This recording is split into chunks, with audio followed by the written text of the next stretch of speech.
नमस्कार दोस्तों, जय श्री कृष्णा। स्वागत है आपका हमारे चैनल एक्सरे यूनिवर्स में। पिछले वीडियोस में हमने चेस्ट पीए, चेस्ट एपी और चेस्ट लिटल के बारे में बात करी थी।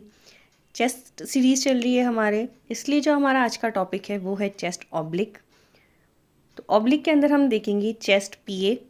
जैसा कि मैंने आपको बताया, ऑब्लिक दो टाइप से कर सकते हैं, एंटीरियर टू पोस्टीरियर और पोस्टीरियर टू एंटीरियर। और एंटीरियर और पोस्टीरियर में भी आपके राइट और लेफ्ट दोनों में इंक्लूड होते हैं। तो आज जो हम देखेंगे वो देखेंगे chest oblique PA, either right और लेफ्ट। शुरू करते हैं chest oblique PA posterior to anterior. Patient preparation क्या रहेगी चेस्ट ऑब्लिक पीए की, देखते हैं। All metallic material should be removed from waist of region. Patient put on hospital gown. जैसा कि हमने पिछले तीनों वीडियोस में देखा था कि पेशेंट प्रिपरेशन जो है चेस्ट की वो क्या रहेगी, आपकी जो भी मेटल का मटेरियल होगा उसको वेस्ट के अपर रीजन से हम रिमूव करवाएंगे और पेशेंट को बोलेंगे कि आप हॉस्पिटल गाउन को पहन लीजिए। मेटल के मटेरियल क्यों रिमूव करवाते हैं, मैंने बता रखा है। मेटल का मटेरियल रेडियो ओपेक होता है, जिसकी वजह से रेडिएशंस वहाँ पे रुक जाती है, पीछे का पोर्शन नहीं विजिबल होता। तो रिपीट एग्जामिनेशन को अवॉइड करने के लिए हम मेटल के मटेरियल को रिमूव करवाते हैं और पेशेंट को बोलते हैं कि आप हॉस्पिटल गाउन पहन लीजिए। ऑब्लिक के अंदर कैसी पोजीशन बनेगी, जैसा कि आपको इस पिक्चर में दिखाई दे रहा है। पेशेंट एक हाथ अपना कमर पे रखेगा और वो हल्का सा टिल्ट रहेगा, ना वो पूरी प्रॉपर लिटरल होती है ना वो प्रॉपर पीए होता है, हल्का सा टिल्ट होता है। 45 का एंगल बनता है पेशेंट और कैसेट स्टैंड के साथ में। पेशेंट या तो अपना हाथ कमर पे भी रख सकता है या अपने हाथ को सीधा भी रख सकता है।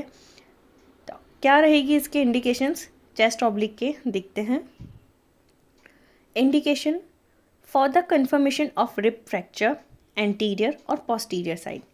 रिब फ्रैक्चर के कन्फर्मेशन के लिए कई बार होता है कि जो आपका रिब फ्रैक्चर होता है वो लेटरल में और एपी और पीए में अच्छे से विजुलाइज नहीं हो पाता, इस वजह से हम ऑब्लिक करवाते हैं। ऑब्लिक के अंदर रिब फ्रैक्चर को आइडेंटिफाई करने के जो चांसेस होते हैं वो मैक्सिमम होते हैं। चेस्ट इन्फ्यूज़न, चेस्ट इन्फ्यूज़न के केस में भी चेस्ट ऑब्लिक कराया जाता है। एनी चेस्ट पैथोलॉजी, कई बार कोई पैथोलॉजी होती है जो आपको लेटरल वगैरह में नहीं दिख पाती, वो ऐसी पोजीशन में होती है कि आपको वो अच्छे से विजुलाइज नहीं हो पा रही, उस कंडीशन में हम चेस्ट ऑब्लिक करते हैं। Pathology sometimes not visual in AP PA and lateral view. Same वही बात कि पैथोलॉजी अगर आपके एपी पीए और lateral view, anterior to posterior, posterior to anterior और लेटरल व्यू में अगर वो नहीं विजुलाइज हो रही तो उस समय डॉक्टर अपने ऑब्लिक रिकमेंड करते हैं। क्या क्या इंडिकेशन है रिब फ्रैक्चर के कन्फर्मेशन के लिए, चेस्ट इन्फ्यूज़न के लिए, चेस्ट पैथोलॉजी के लिए, और कई बार जो पैथोलॉजी एपी पी और लेटरल में नहीं विजुलाइज होती, इन सब केसेस में चेस्ट ऑब्लिक किया जाता है। आइए देखते हैं पेशेंट पोजीशन चेस्ट ऑब्लिक की क्या रहेगी। Patient is asked to stand on chest stand in a PA position. अब हम चेस्ट ऑब्लिक पीए कर रहे हैं, इसी वजह से हम पेशेंट को बोलेंगे कि आप पीए पोस्टीरियर टू एंटीरियर की साइड में खड़े होइए। पोस्टीरियर टू एंटीरियर में क्या रहेगा, पेशेंट का जो फ्रंट है, जो आगे का भाग है, वो कैसेट के टच होगा और जो रेडिएशन होगी वो पीछे की साइड से दी जाएगी।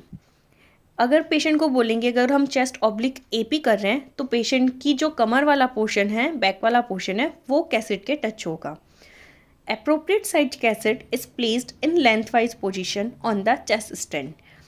कैसेट को हम चेस्ट स्टैंड में लगाएंगे। अप्रोप्रिएट साइड की कैसेट लेनी है, जैसे अपने पास पेशेंट है तो उसके अकॉर्डिंग अपन को कैसेट की साइड डिसाइड करनी है।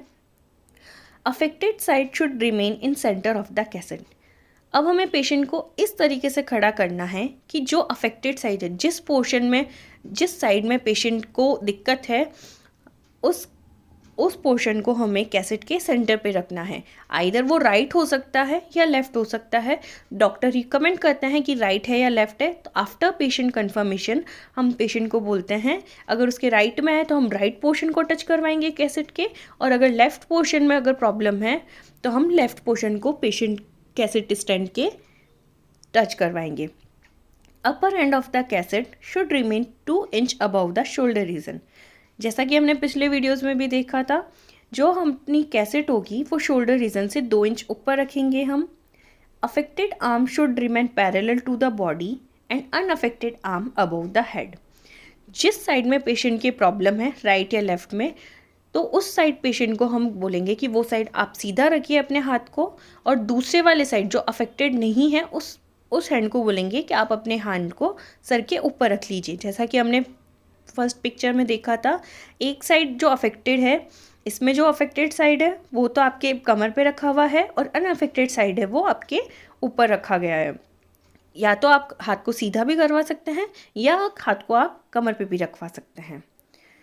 45 degree angle is made in between the patient and the X-ray cassette. अब हम पेशेंट को बोलेंगे कि पहले तो उसको पीए पोजीशन में खड़ा करना है, फिर हम पेशेंट को बोलेंगे कि आप 45 डिग्री का एंगल बनाइए। कहाँ से बनाएंगे? कैसेट से हम पेशेंट का 45 डिग्री का एंगल बनाएंगे, हल्का सा टिल्ट करवाएंगे, जिससे जो आपकी अफेक्टेड साइड होगी वो कैसेट के प्रॉपरली टच होगी। Position is made in such a way that affected part should remain in contact with cassette and unaffected part away from the cassette। अब हम पोजीशन इस प्रकार से बनाएंगे कि जो अफेक्टेड पार्ट है वो कैसेट के अच्छे से प्रॉपरली टच होना चाहिए, और अनअफेक्टेड पार्ट है वो कैसेट से दूर होना चाहिए। हम अफेक्टेड पार्ट को कैसेट के क्यों टच करवाते हैं? ताकि जो भी आपकी पैथोलॉजी वगैरह है, जो भी प्रॉब्लम आ रही है, जो भी विजुलाइज करना है और जिस पोर्शन को विजुलाइज करना है, वो फिल्म पे हमें अच्छे से विजुलाइज हो, अच्छे से कैप्चर हो पाए। Centre ray should be pass perpendicular and parallel through to T7 और mid of the cassette. Centre ray कहाँ से निकलेगी? परपेंडिकुलर निकलेगी, और कहाँ से पैरेलल होगी? वो T7। T7 क्या है? Thoracic seventh bone. तो उससे पास करेंगे हम, पैरेलल होगी T7 के और परपेंडिकुलर होगी वो मिड ऑफ द कैसेट। या तो आप ये भी देख सकते हैं कि कैसेट का मिड करके पॉइंट को उस पर आप सेंटर रे कर सकते हैं, या फिर आप T7 को देख के उस पर सेंटर रे कर सकते हैं। एक्सपोजर चार्ट क्या रहेगा चेस्ट ऑब्लिक का? आइए देखते हैं। एम ए 200 यूज़ करेंगे हम इसमें। एम एस होगा अपने 25 to 30। KVP यूज़ करेंगे 60 to 65। टाइम जो होगा अपना वो होगा 0.125 से 0.15 सेकेंड। FFD जो होगी वो 150 सेंटीमीटर होगी। ग्रिड अपन ने यूज़ नहीं किया है इसमें, ट्यूब एंगल भी यूज़ नहीं किया है। सेंटर है कहाँ से पास होगी? T7 और मिड ऑफ द कैसेट। और कैसेट साइज़ क्या यूज़ करेंगे हम? 14x14 इंच या 14x17 इंच, या फिर according to patient size. Radiography appearance क्या रहेगी चेस्ट ऑब्लिक की? देखते हैं। Affected side lungs, scapula, clavicle, cardiac shadow, ribs, diaphragm, sternum. जैसा कि आपको इस पिक्चर में दिखाई दे रहा है, ये पिक्चर में हल्की सी आपकी जो ट्रैकिया है वो टिल्ट हो रही है। नॉर्मल पीए के अंदर जो आपकी ट्रैकिया होती है वो मिडल में होती है वर्टिबल कॉलम के। इसमें हल्का सा टिल्ट आ रहा है। क्यों आ रहा है? क्योंकि हमने पेशेंट को ऑब्लिक में खड़ा किया है, और इस कंडीशन में आप हार्ट की एक्चुअल साइज़ नहीं पता कर सकते। और अगर पेशेंट का हम CTR निकालते हैं, कार्डिक थोरेसिक रेशियो, तो वो भी आप चेस्ट ऑब्लिक में अच्छे से नहीं निकाल सकते। तो ये पिक्चर जो शो कर रही है वो कर रही है chest oblique PA। I hope आपको ये वीडियो अच्छा लगा हो। Thank you for sharing and like and subscribe our video. अगर आपको इस वीडियो से रिलेटेड कोई भी क्वेरी है तो आप कमेंट सेक्शन में ज़रूर बताइए। Thank you so much.